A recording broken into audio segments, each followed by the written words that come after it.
Welcome. I see a lot of connecting to audio, but probably can't even quite hear me yet.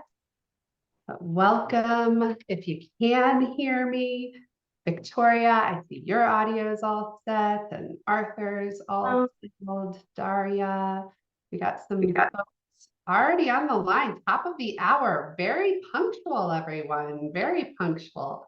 We're so happy to see you. As you join, as you hop on, please share a little bit about yourself in the chat. Share your LinkedIn profile if you want to build connection, share where you're joining from if you want to create a little intrigue or maybe some jealousy if anybody's like joining from Hawaii or somewhere like that.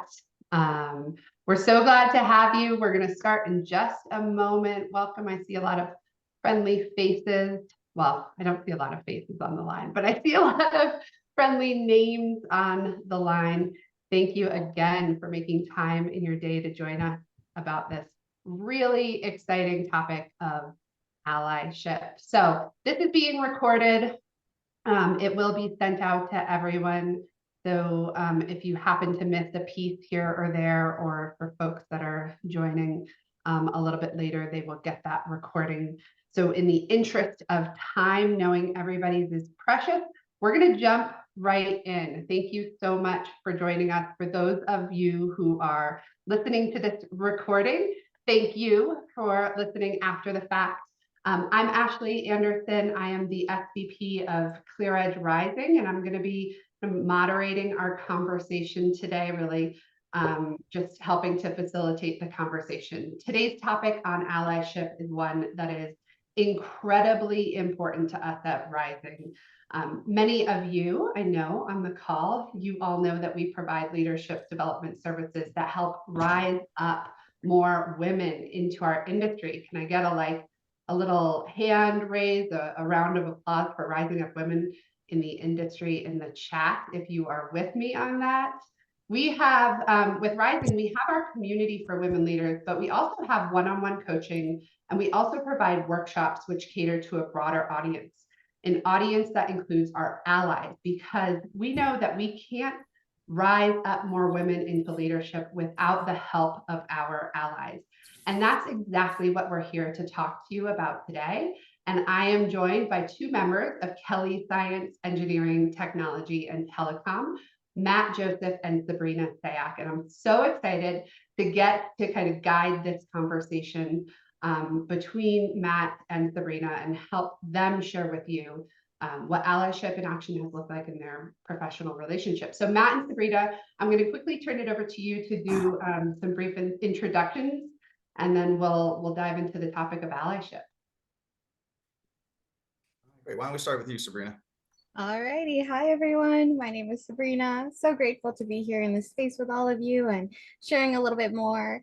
I am joining from Philadelphia, Pennsylvania, where we finally gotten some beautiful sunny weather and hoping it stays that way.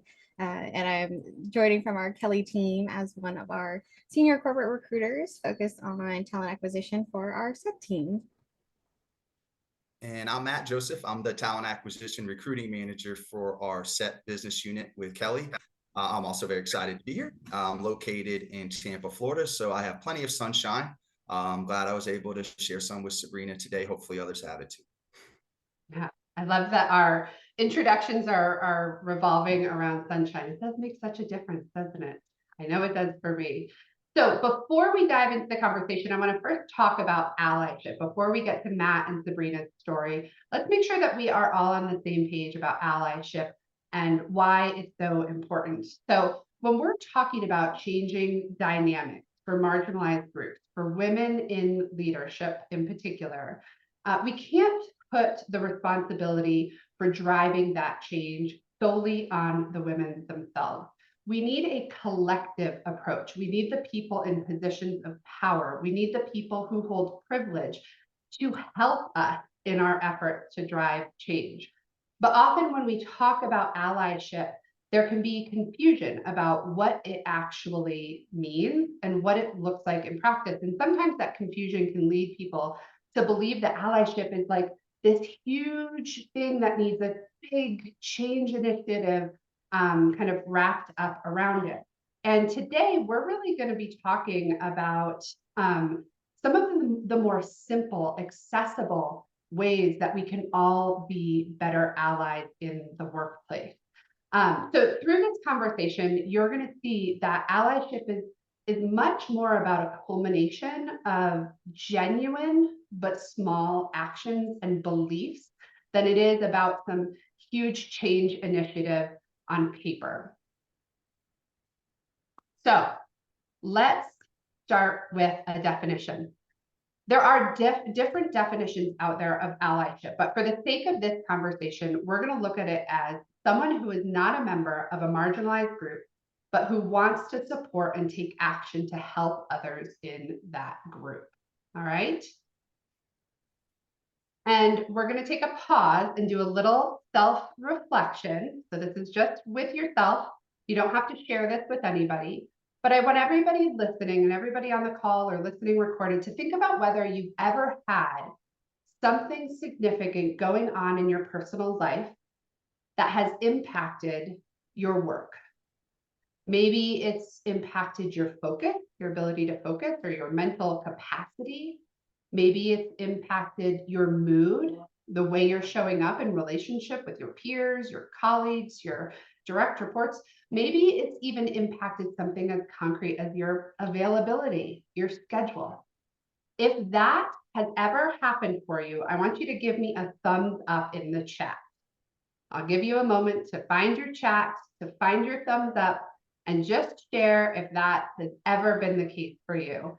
I'm going to guess that for most of us, it has. I know for me, it has. And it has at different stages of my life as well. So next, I want you to think about whether you've ever had hesitations about sharing that situation with others at work. Whether you've ever thought, ooh, yeah, I'm not going to tell anybody that that's going on. And how about with your boss specifically? If you've ever thought, yeah, I'm definitely not going to tell my boss that that's going on because fill in the blank, right? Maybe you even worked extra overtime to make sure that nobody found out that that was going on for you. There were certain worries that drove that hesitation or that decision not to share, right? Like that fill in the blank. I'm not going to tell my boss that this is happening because I'm worried that what fill in the blank. So if you feel comfortable, we would love to see what those worries were for you. For me, one of the biggest worries that's driven my decision to not share or my hesitation to share has been this fear around looking incompetent.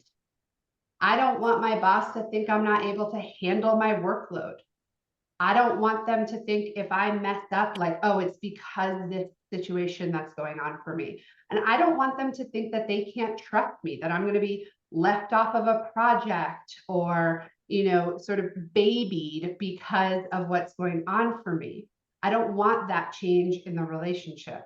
So go ahead and put in the chat for you what those worries have been over the years when you've made that decision or you've experienced that hesitation around sharing something that's going on for you personally, sharing the impact that it might be having on your workload. In our ClearEdge Rising discussions, we talk a lot about the responsibilities or burdens that rest disproportionately on the shoulders of women and the ways that those impact a woman's ability to rise up in her career. So for example, we know that in marriages between a man and a woman, women overwhelmingly own more household and caregiving responsibilities than their spouses. I think this is a statistic we have heard a lot as of late. Did you also know that women get to enjoy less leisure time? How's that? No fun. So that means that women are not only more likely to just be plain old exhausted, but they're also more likely to have those disruptions to their work or their availability. And on top of that, there's a very real motherhood tax that women contend with. So go ahead and raise your hand if you've heard of the motherhood tax, or if you're on camera, just like give us a nod. Some have, that have not, that's okay. But the motherhood tax that women contend with in the workplace, this doesn't equally impact their male counterparts' ability to move up in their career as it does a woman's ability to move up in her career. There was a study by the Census Bureau that found that between 2 years before the birth of a couple's first child, that's where you see that couple like just blissfully in love over there. So between 2 years before the birth of a couple's first child and a year after the birth of that child, the earnings gap between opposite sex spouses doubled. That is a short amount of time for that to happen. And guess what? That gap continues to grow until that child reaches age 10. This leaves women having to make that impossible decision of whether they want to have a family or excel in their career. And that is something that one of our guests knows all too well about. So when I met Sabrina, it was not at all in the context of talking about allyship or women in the workplace, even women in leadership. It was at a goal setting workshop. Thank you, Delibra, Wesley. We were in a breakout room together, and I was just so taken back by Sabrina's willingness to open up and vulnerably share about some of the things that were happening for her in 2023. Some things that were really hard, some things that were really exciting. And I reached out to her to just acknowledge how difficult that is in a small group and how much I appreciated it and how much I learned as a result of her sharing. And I know the same is going to be true for all of you here today as well.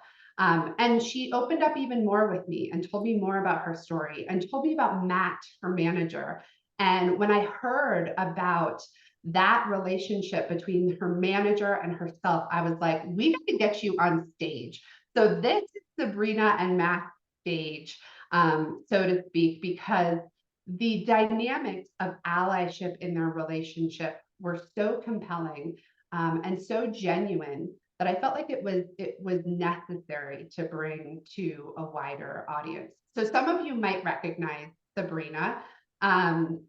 Sabrina was one of the 2023 ASA Women in Staffing Scholarship recipients, a very big deal. She's also been recognized as part of Kelly's 2023 President's Club and received their Color Outside the Line Honor Award last year. I know I see some applauses going up. Hold on, there's more, there's more. She was also featured last year by Poets and Quants at Indiana University for, get this, receiving her dual MBA, MS degrees with a focus on business analytics. That's no like walk in the park there. And finally, in 2023, she was a founding and advisory council member and still is for the Women of Color in Staffing community. She helped them launch last year. She continues to be heavily involved in their operations. So, and I kept saying 2023 and last year because I want you to recognize that all of this was taking place. All of these accomplishments were taking place in this year that Sabrina is going to share with you more about. So Sabrina, without further ado, I can feel the tension in the audience, like, come on, we want to hear, we want to hear. So I'm going to hand the mic over to you for you to share with us your story. Oh my gosh, what an intro. Thank you so much, Ashley, for sharing that with everyone. And I see my older sister Jacqueline is in the chat, so like, that's the family love, the sibling love. 2023 was one of the most exciting years of my life, and listing all of those out, it's been a work in progress for me too, to even recognize that I did a lot last year. It was really busy, in the best kind of way.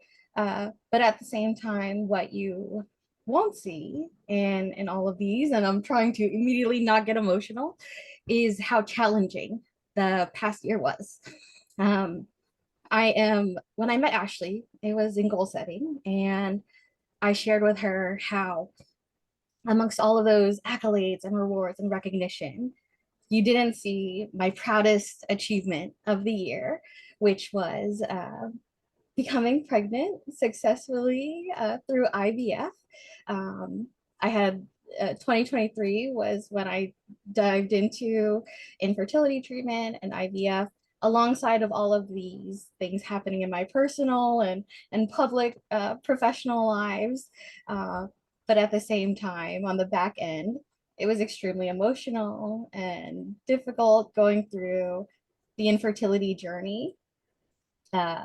But it brought me it brought me my daughter who will be born and at the end of May. So I'm in the tail end of my pregnancy journey, which is my proudest accomplishment yet, amongst all of those things. So it's scary, still a little scary for me to share this openly and publicly, but it's because of allyship and leaders like Matt and communities that I have, some of them featured here, that have given me the confidence to share and the validation and support that comes from sharing, that inspires me to do so. And my hope is that this will put some positive pressure still on myself, but on all of you too, to lean on these communities that want to support you too. Yeah, thank you so much for sharing that, Sabrina. I see a lot of love coming in for you, and so much excitement. And I love that you paint that dichotomy, that duality there of like, there was so much excitement and there was a lot of hardship. And for those that might be less familiar with what is entailed in an IVF journey experience, can you share a little bit about the sort of like the toll and what's required from a tactical standpoint, from just a scheduling standpoint, because that might not be familiar. It's almost like a second job. There are so many appointments. There are points where I'm going every single day, every other day. Even the physical process is very intensive. To give a brief overview of what it entails is, at least for me, was you go through a period of hormonal injections and shots that stimulate your egg production, and then you have to go through a surgery to retrieve those eggs, and then you have to continue to prepare your body through additional injections, and over again until that process works. And it's things like one of the reflection points I had is I was actively going through treatment while I was attending Staffing World last year as part of the scholarship, and I shared with my cohort how I was going through this because I didn't want them to think I was flaky, since I had to leave a little early every night and come a little late every morning because I was on a specific time schedule of intramuscular injections. So there's just and then this is a bunch of hormones. So if anyone has had some maybe more hormonal experiences, my emotions and my body were all over the place. So it's kind of a demand from every aspect: the time, the physical toll, the emotional toll. And we're very fortunate that it worked for us. Yeah, we're so excited for you. Thank you for bringing in all of those details, because I think you hit the nail on the head. Like, it's not just the physical aspect, but that's a huge part of it. It's not just the appointments, but that's a huge part of it, and the timing and the schedules and the emotion, it's all part of it. And I think, if I'm remembering correctly, Sabrina, when you and I chatted, you were saying that you had that hesitancy that I was talking about at the beginning of like, who do I tell? And especially when you thought about your manager, your leader, Matt, like, ooh, what, I'm going to try to kind of like keep this to myself for those same worries that folk captured in the chat. Oh, yes. And I actually want to take this to when I first joined Matt's team, that sort of set the stage for this. I joined Matt's team in 2021 while also going through another difficult point in my life. My mom had been diagnosed with a stage 3 cancer and my husband and I made the decision to move back in with her so that I could act as a caregiver for her through her treatment journey. And that we got that diagnosis a week or two into me starting my double master's program. So suddenly I was in a position where I'm trying to be a full-time student, I'm trying to be a full-time employee, I'm trying to be a full-time caregiver. And I was very fortunate that I didn't have to figure out how to balance those things because I had so much support at work that I didn't feel like I needed to pick between my livelihood and my family and my career, because they worked with me to figure out how to make this happen. And part of that was transitioning from my previous role as a science and clinical recruiter into the corporate recruitment team. And I actually interviewed with Matt while I was at the hospital with my mom. It was the only time I could make it work.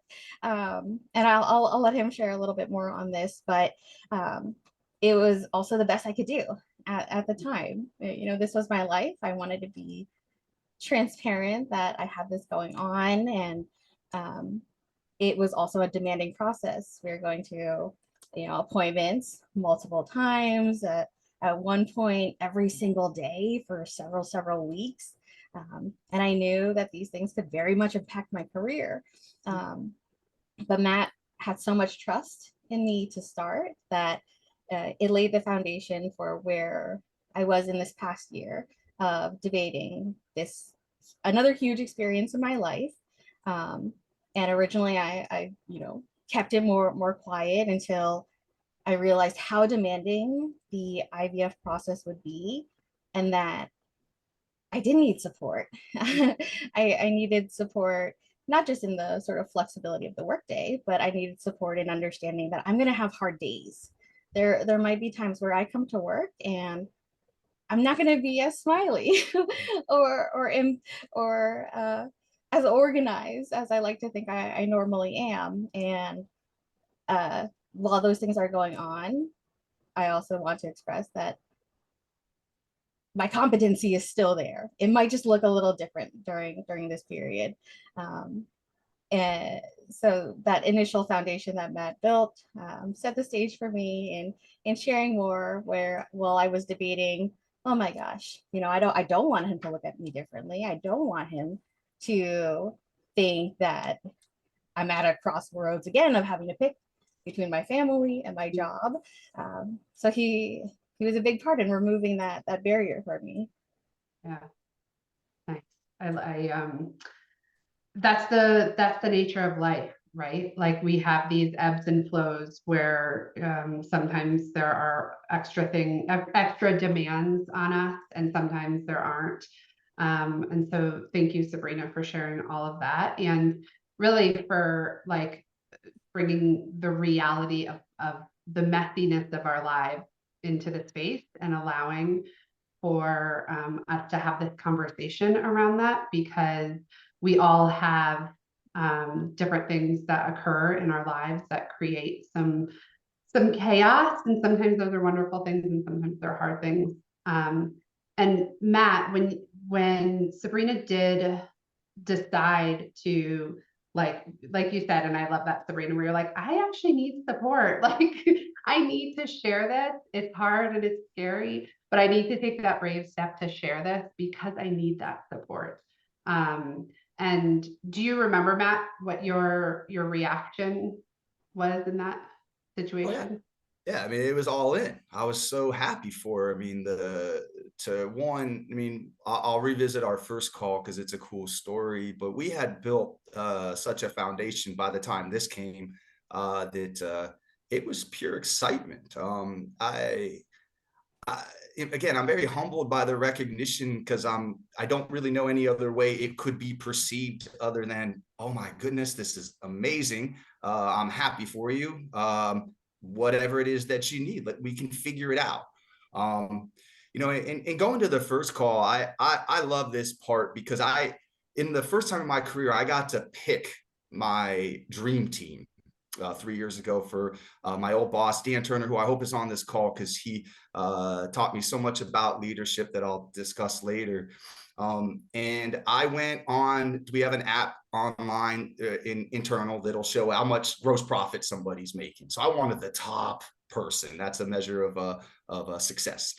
And Sabrina was not at the top, but she came highly recommended from her boss, Angela. I hope you're on, because thank you again. And at that time, I'm like, no, I want that A player that has 10 years of experience, and Sabrina at that time, I think had 2.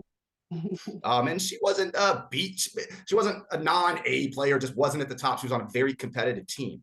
So I kind of set the call just as a courtesy to Angela. And I did it for 15 minutes because she's like, just talk to her.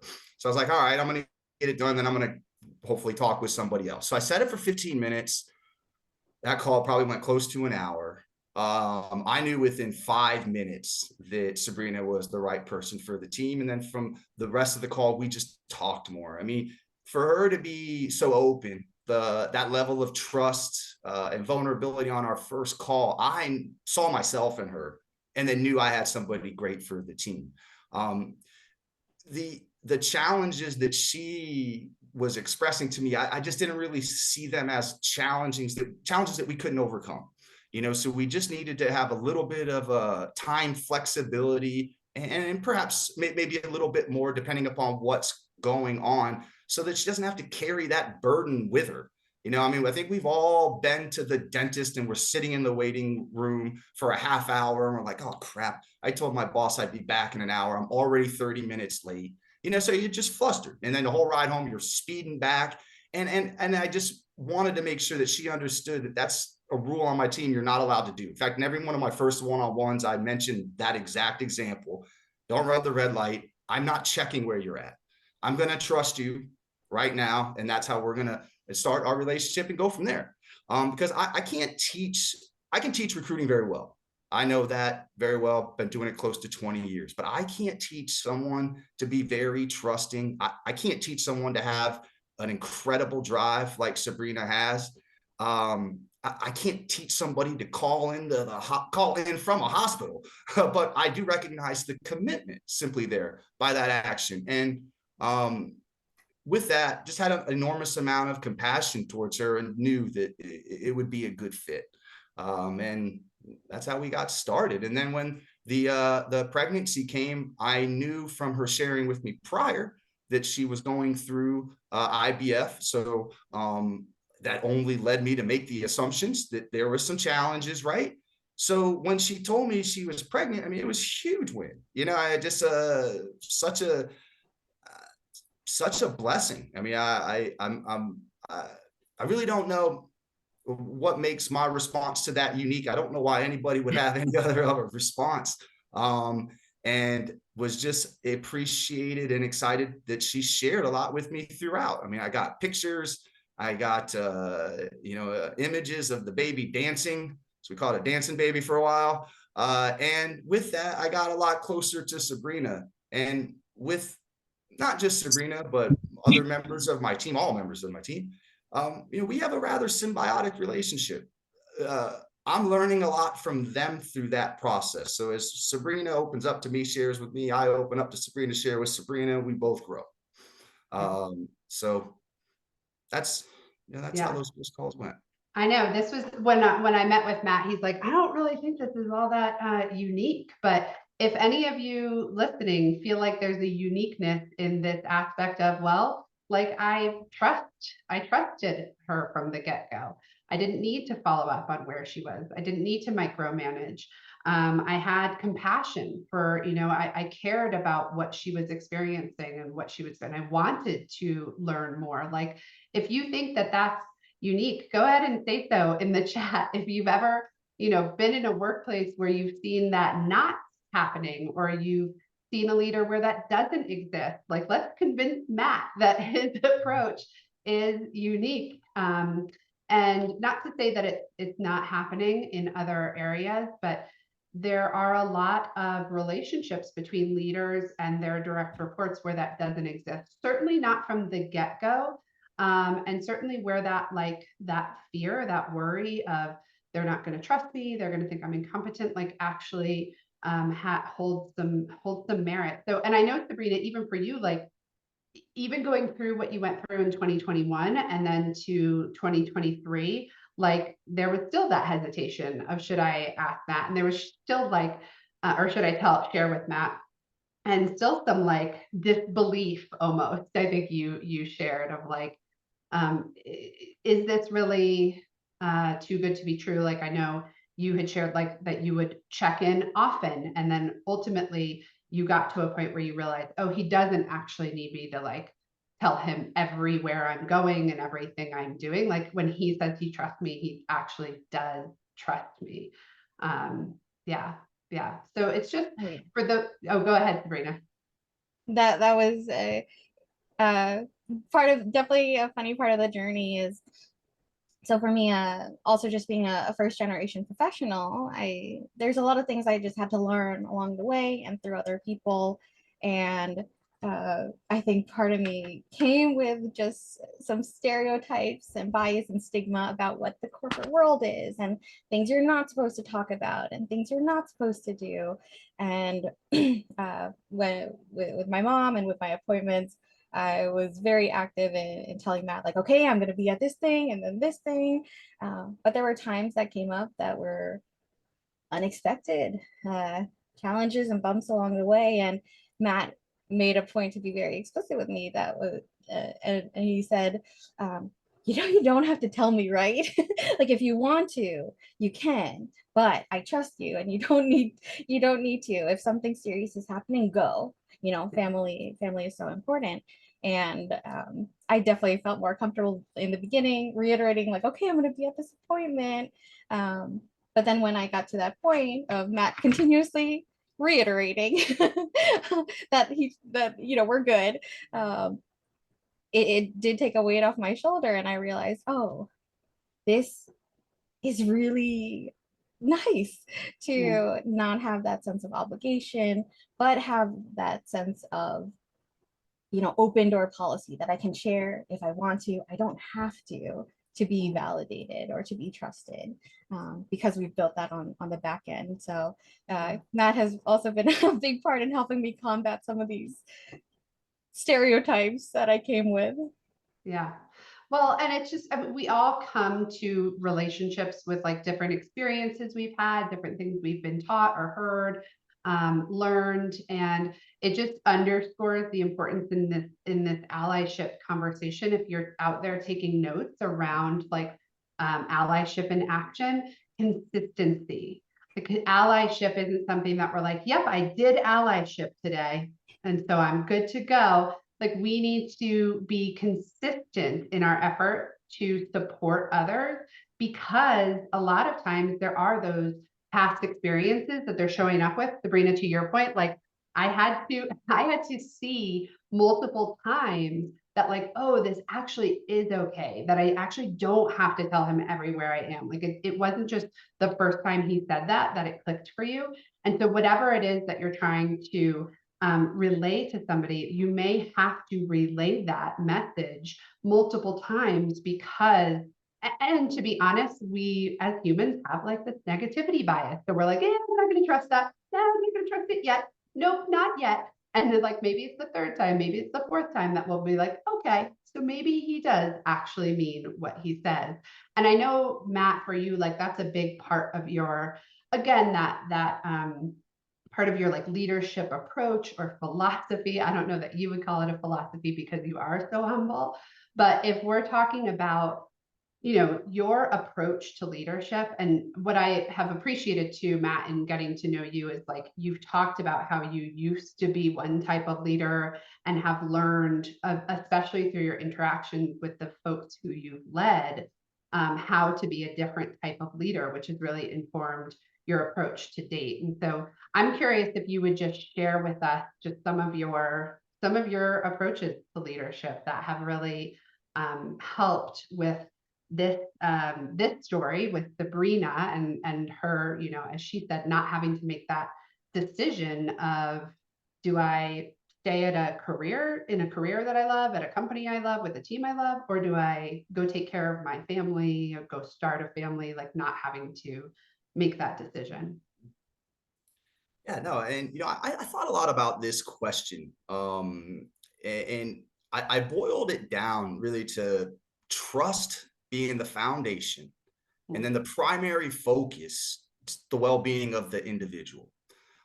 It was taught to me pretty much the same way and labeled servant leadership. It's non-traditional leadership philosophy, really just embedding a set of behaviors and practices that place the primary emphasis on the well-being of those that you're working with. So I learned this early on, and it was perfect for me because I struggled to fit in with traditional leadership. I kind of saw through it really early on, and I was one of those kids out of college that just thought he knew everything right away. I got really fortunate to have some early on leaders that helped shape me. And a servant leader, or what I would call the opposite of it, as a leader first. So they're sharply different. A leader first and the servant first leaders, I would say they're on two opposite ends of the spectrum. And then everything in between that, I think are the shadings and blends that are part of, I guess, our infinite variety of human nature and leadership. And I think while traditional leadership generally involves accumulation of power by one or so many at the top of the pyramid, servant leadership is quite different. I like to share power amongst my team. I'm not in control necessarily. There's certain things we have to get done, and I have to drive it. But I'm definitely not the guy with the best ideas every time. And it's just not an environment that I think is very conducive to what I'm doing and to my style. And I think by putting people first, it really helps them perform as highly as possible. And it's a bit of a counterintuitive approach. But I don't know any other way to be sustainable, as a sustainable leader. And I think we're really where the sustainability comes from, and those qualities are developed through self-awareness. And to be self-aware requires commitment and dedication to reflect. I block off Fridays every day here at work to reflect, and I do so as well in my personal time. And I think also by creating a team environment that's cohesive, where we're all working together, I get feedback from the team that's very important, because I'm not perfect. So I'm either finding that through my own reflection or for the feedback from my team, and then doing my best to remain humble, admitting my faults openly to the team and to myself, and then working to remedy them. So I think by connecting with people, you lead, you show them that you value and respect them, which I think doesn't happen fast enough. Without that value and respect, people don't feel valued or respected. So to not start there is challenging for me. And I think too, we're all faced with like questions at times or opposition. I try not to use any like persuasiveness to prove myself. I feel like it's a sign of insecurity, and that everybody's seeing right through it anyway. So instead, I try to keep things as simple as possible, remain genuine and sincere, so I don't lose any trust in anyone by, trying to get a message across to, make myself feel good, or maybe just get it over with. So I think ultimately, my leadership style requires trust. And with that trust, it generates more honesty and respect amongst those that are on my team and working with me. And as mentioned, I think if we don't trust our people, we're creating conflict or potential conflict, because we're telling our people we're not trusting them and we're not respecting you. I try to be generous, which is also selfish in a way, because the more that I give to others, the more fulfilled I feel, the more content I am. And with contentment, the people I lead and the people that are content on my team, they're not going to seek happiness elsewhere. They're longing for they're not longing for a better situation. They're engaged in their work and bolstering the people around them. And I think it really even gets a little bit higher level or more so bigger picture, because I think the difference itself between the servant first leader and others is really making sure that people's highest priorities and needs are being served. So Sabrina's situation evolved over time. Everybody's situation evolves over time. And you have to stay really close. And if they're not talking with me and I'm not talking with them, we're not trusting. I don't know if I can help, it makes it more challenging. And I think the best test and very difficult to administer, and like how I'm doing, is, do those that I serve, did they grow? Did they grow as people? And while they were being served, did they get any healthier, wiser, freer, more autonomous, more likely for themselves to be servant leaders? And really, even on a grander scale, what is the effect on the least privileged in society? And will they benefit, or at least not be further deprived? So in a sense, a rising tide lifts all boats. I saw Michelle Sims quote that on LinkedIn last week, and I was like, I gotta redo that one, because that's a perfect example of what I'm talking about. And I know I've probably just gone a few minutes talking about work leadership, and I didn't mention anything about work, because that's actually the easy part. What I'm trying to do is just free Sabrina, in this case, from just the unnecessary burdens in their work life, to allow the space for her to work and grow. And the cool thing too is, with this style, Sabrina was #1 in our first year in starts, our most key metric. Last year, she won our most distinguished award in the President's Club. So someone say, like, well, Matt, if you're not focusing on work, how do you get them to do their job? Well, it's if I can get them good, just like me, if I can get myself centered, I'm the best I can be. And if that's, between 8 and midnight because I had to spend all day in the hospital, or, breaking things up, or adjusting certain goals for certain weeks because we're compassionate human beings and we understand what it's like to, maybe not have your best, but we also have a job to do. So there's that part as well. I think it's such an opportunity for not only my teammates, but for myself. Yeah, so well said, Matt. And you were getting some call outs in the chat. So for those of you who, like, if there were nuggets in there that Matt just shared that really resonated for you, go ahead and capture those in the chat, because there were so many just great pieces of wisdom that you shared that are directly related to, how the relationship is between you and Sabrina. But again, like, you can hear just you as a leader, like, this is just kind of core to who you are, where that very, like, person first focus. And I love when you captured the well-being of others. I'm not really supposed to be, like, taking my own notes here as the moderator, but I'm over here taking my own notes too, because it's such great wisdom that we all need, especially in high pressured environments where you do have, to your point, Matt, like, those real metrics to meet, and those real deliveries, like that.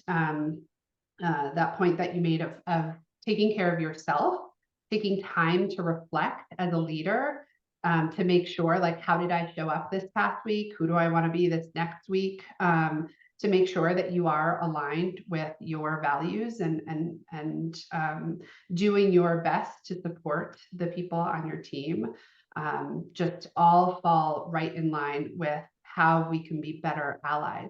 So again, like, when we think about this concept of allyship, Matt just talked about these very everyday kind of ways of being.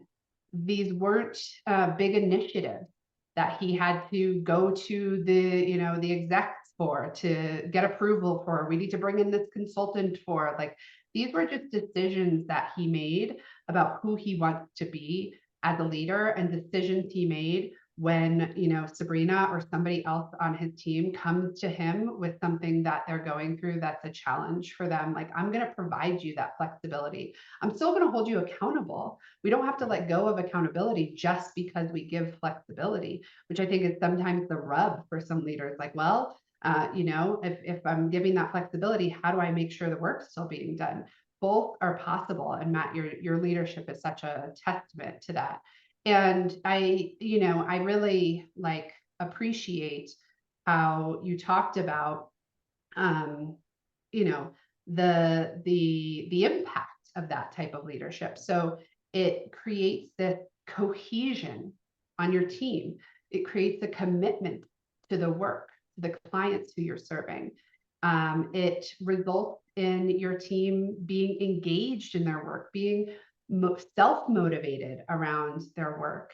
It results in retention. Like people aren't, I think you just said, Matt, like people aren't longing. I think longing might be my word, not yours, but people aren't longing to go find something else. And I see Sabrina nodding her head in agreement.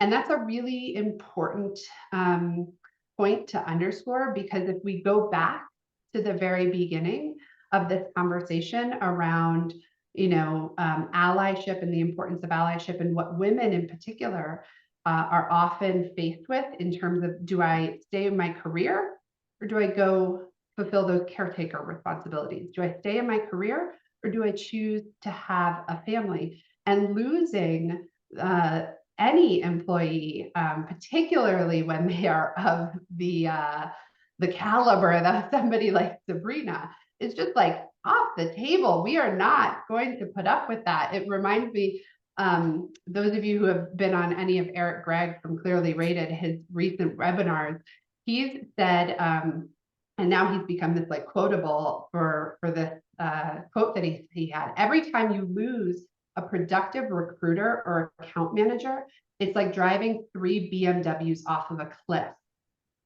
So I'm just gonna like let that land there. And of course we go to the financial right away, like 3 BMWs, that's a lot of money.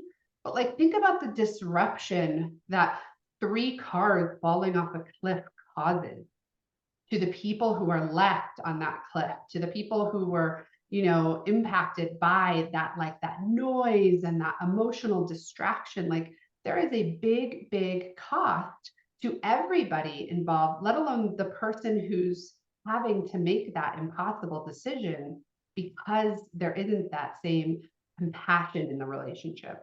There isn't that same, I'm gonna show up with trust. You don't have to like earn it right away. I'm gonna give you that trust. I'm gonna give you that flexibility. I mean, imagine Matt losing someone like Sabrina. Not only the accolades and the achievements and the awards, but you've had a moment in this conversation to experience Sabrina as a human, her personality, her vivaciousness, her aliveness. Like imagine Matt's team losing Sabrina. Imagine Kelly losing Sabrina, or our industry losing Sabrina. Like that's a no. That's a big no from me. I don't know who else feels that way out there. But that's a no, especially when there's a way that we can work together. I think, Matt, you said this as well, like, let's work together. Let's figure this out. Yes, the work still needs to be done, but we can figure out together what that looks like. And, Matt didn't wake up one day and go, today, I'm going to be an ally.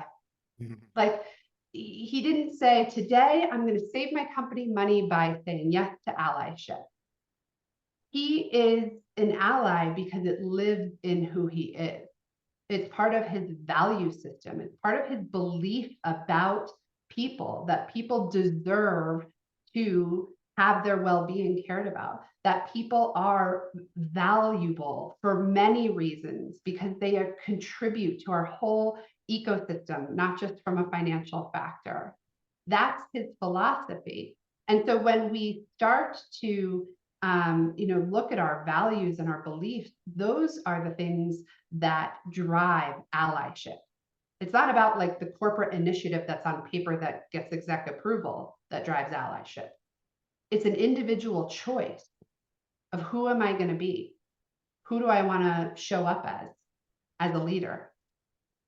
So I want you to think about everything you've learned from Matt and from Sabrina, and think about, what stands out for you?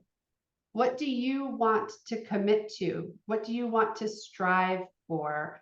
What do you want to ask for, look for, etc., as it relates to the story that Matt and Sabrina shared?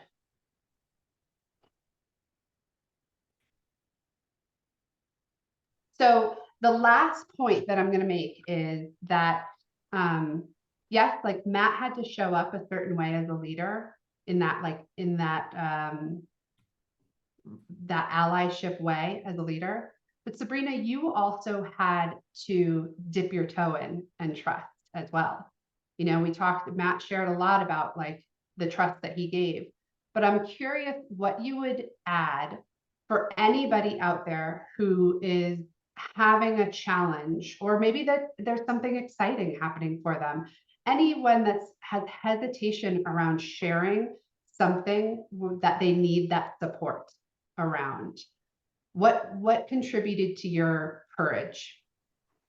Ooh, great question. And maybe I'll start by sharing what happened as a result of having this kind of support, because it was invaluable for me in my career.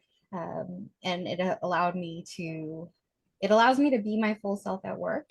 And as someone who is an underrepresented professional, I don't often see a lot of people that look like me. I almost instantaneously feel labeled in some of my environments, either as a first generation professional, Filipino American, as a woman, as a Gen Z, neurodiverse, all of these labels that get put on me that can feel like barriers, instead feel like my strengths, and they are. There are, I get to bring my values of community and people into everything I do, and I didn't just make it through a very difficult time in my life. I got to thrive throughout it because of not just Matt's allyship, but his advocacy too. Uh, and they weren't always, these, as you're saying, big shiny actions, but just that acceptance and that ability to be me, and that sense of meaningful connection. Those all enable me to do my best work with this goal of doing my best so that I can better support others around me. And I actually want to tie this to how I started at Kelly as well. Similar to how I started on Matt's team, I was a recent graduate, and I call Kelly affectionately my first big girl job. And I was hired in as a science and clinical recruiter, which is a role that generally requires experience. And it was a pretty tenured team I came into, but I had a manager, a leader, Kinnery, who saw my potential and believed in it. And that's something I've continued to take on my professional journey, that perspective of leaning into potential and skills first, and being an advocate for the workforce. And Matt did that for me, and I'm proud that I get to do that for others. So all of these outcomes that have continued to happen because of allyship have built up to me getting more and more confident to lean on the communities and the people that are providing it. So this is to say, if you're thinking about being a little bit more open, I would ask yourself, what value that would provide for you, because I think you'll find a pretty long list. The relatability, the safety, the validation that comes from it. For me, those have outweighed the worries and the hesitations that I was feeling at the same time. Of course, there's still this need to be strategic, or this compulsion that I feel like, oh my gosh, is this, should I share this or should I not? So at the same time, of the people that you have built that trust with, I would lean on them as well, your mentors and your sponsors. When I've navigated disclosing certain things, I went to spaces that I knew I would be safe first before, maybe jumping into some of these immediate waters. But having that kind of dynamic with Matt, again, led to an extremely exciting year for me, not just one that I made it through. Oh, and I also want to add, Matt, he really does go the extra step to be an advocate as well. It's things like I chair my company's Asian and Pacific Islander employee resource group, and that will attend these, not just attend these events, he'll participate. When I finished my master's programs, he helped me get connected to our strategic enablement team so that I can try my hand on a stretch project and apply the analytics experience. He was a champion for me in nominating me for my company's President's Club. So the again, outcomes and the benefit and the reward come in this incredible development sense. But at my core, you know, I love coming to work. I love what I do. I love my job, and I feel great about the impact that I get to have and the potential. So it feels very mutually beneficial too. Thank you, Sabrina. Yeah, it's, you know, and you said impact, like, thank you for both of you for being here and for creating impact with us by way of sharing your story, sharing more of who you are and your leadership, your courage, your achievements.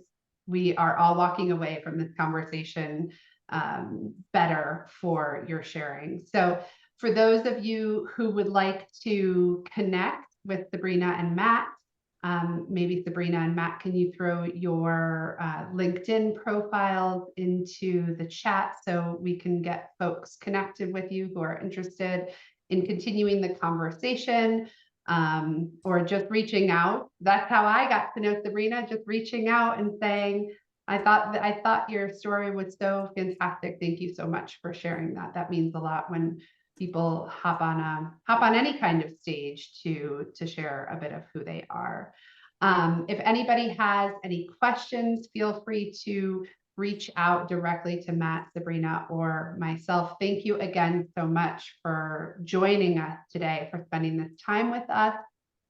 It was so great to be in this company. You will receive a recording so you can listen to the parts that maybe you missed, or you can share with the people in your life who might have interest in this topic. I already got a message in the chat that somebody would like a copy for their ally, somebody in their life who they consider their ally. So what a gift to receive for them as well. All right, everybody, have a great rest of your Tuesday, I think it is, and rest of your week. And we will see you later. Thank you so much for being here. Thank you. Bye.